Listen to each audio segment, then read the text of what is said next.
Aerial coverage brought to you by Ford. Ready, set, Ford. Back here in Bloomington, a fun first quarter. Hello, beautiful people, and welcome back to Bloomington, Indiana. Big Ten game, and we felt it for the first. Yeah, I mean, you can see both teams had their way, making a couple big plays, couple big pass plays for both teams. Yeah, I'm really pleased. in the game, the special teams play. Yeah. The block punt by D'Angelo Pons and the scoop and score.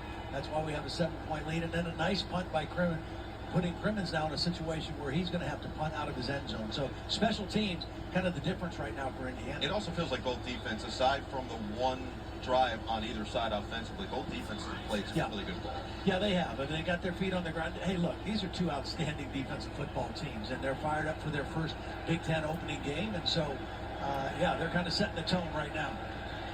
So Luke Altmaier in this offense trying to find some consistent rhythm.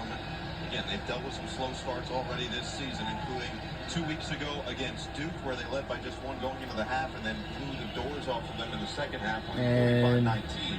And last week against Western Michigan, it wasn't as simple as they believed it should have been. And we are about to start the second quarter of play. Inside his own end zone, about 6 yards deep. And Brady is waiting back. Gets it off clean. Let's see if Brady will have a chance. And we are on NBC for this tonight's game. And we're playing under the lights. And be scooped up there. So good field position once again for Fernando Mendoza and this Hoosier offense. The man who transferred from Cal over the last couple of years starting there, 66.5% completion percentage, the best in Cal Bears history, a 30-16 touchdown to interception ratio. And through week 3, 9 touchdowns leads the Big Ten, no turnovers, 236 passing yards per game. Last week, an absurd 19 of 20 in just about 2.5 quarters of work, a program record for completion percentage. So here he is, third opportunity, 4 of 6, 67 yards, and a touchdown through first quarter. Hemby's back. Hemby has the rock. And explodes through the hole and picks up 4. Not only did Mendoza want to come here to get developed and trained as a quarterback, they've got a really good setup here in terms of their coaching staff for that. He also wanted to come and win. He wanted to compete for championships. And it's interesting, in his career, he is 0-6 as a starting quarterback against ranked opponents. So all those games were at Cal. Tonight's his first opportunity as an Indiana Hoosier to kind of change that. His brother, Alberto, one of his backups. The familiarity there certainly helped as Hemby gets stood up after a gain of a yard. He also really shouted out offensive coordinator Mike Shanahan and quarterback coach. All right, the team we're rooting for tonight's game is going to be is the Indiana Hoosiers. They sat him down. They said, you want to be developed?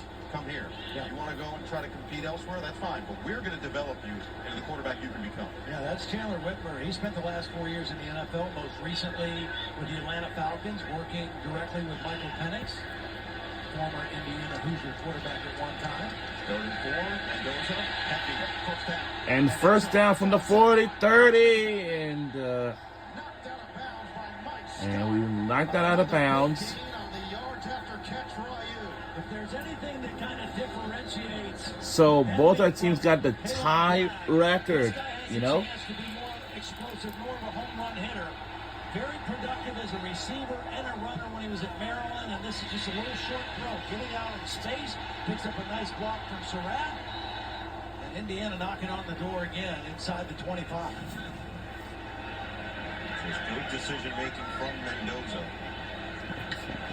Now first down from the 24. Quick throw, Cooper gets leveled. Miles Scott comes across, and Cooper somehow hung out of that football, and then a flag is down. There's no doubt that Cooper was in a brutal spot when the hit took place. Well, it looked like Miles Scott came and led with his shoulder. Let's see at the end of the play. Nice catch in traffic. Personal foul. Targeting. Defense number 10. No chance, right? Center goal. First down. The play is under review. Well, let's bring in Terry McCauley. Terry, what'd you see? We got a defenseless player. We got him leading with his helmet. We see forcible contact to the head and neck area of the defenseless receiver. This should be targeting, although I will tell you guys, it's all over the map, all over the country. So I'm just telling you, this should be targeting. We'll see what they do. So you don't think he leads with his shoulder here? You're saying helmet is still the lead. The head's still out front. Yes, Yep. you can see him. That's the first point of contact we see is helmet to helmet. So he's definitely leading with the head, helmet, and it should be targeted.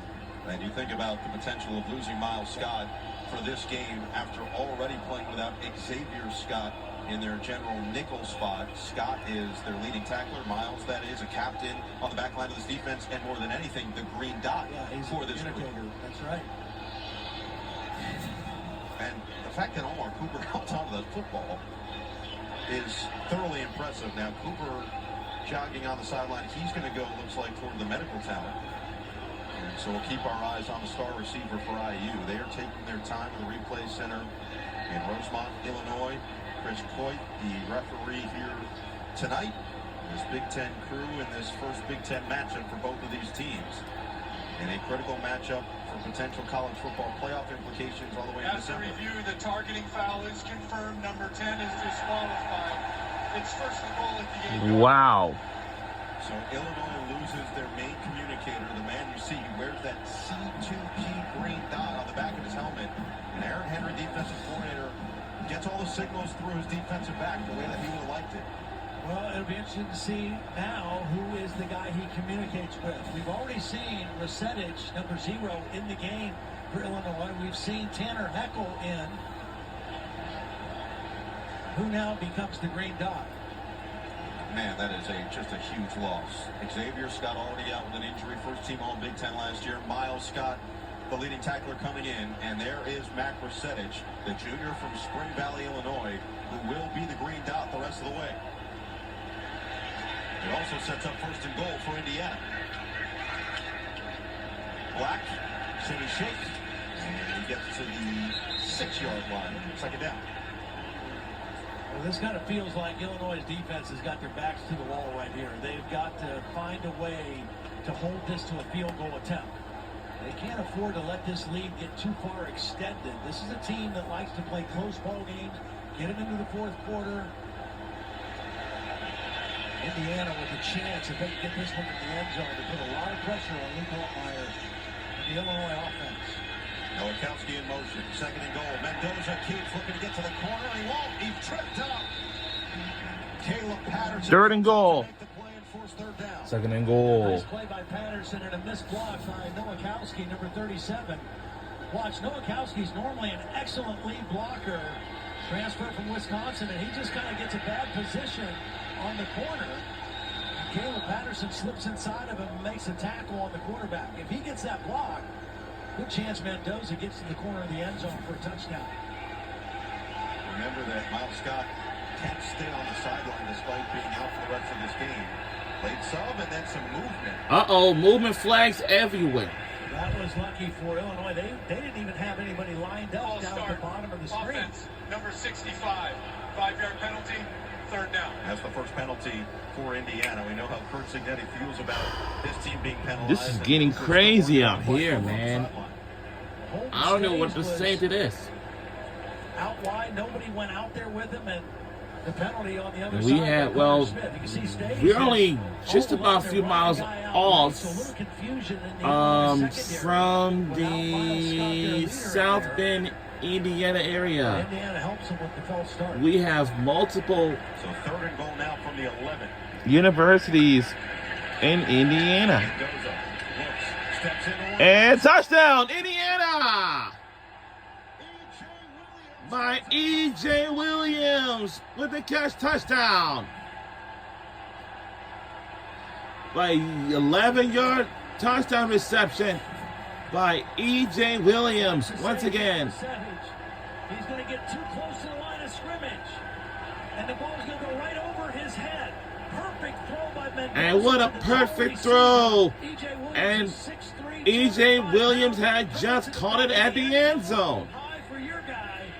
And we have just taken lead. Oh, by the way, both our teams got a tie record now. 3-0 apiece. Mendoza showing the poise, taking advantage of the target. Wow. This game is going to be looking fun. Right over the top of Resetich. Easy catch for Williams. Indiana extends the lead. We'll be right back on the other side. Don't you go anywhere.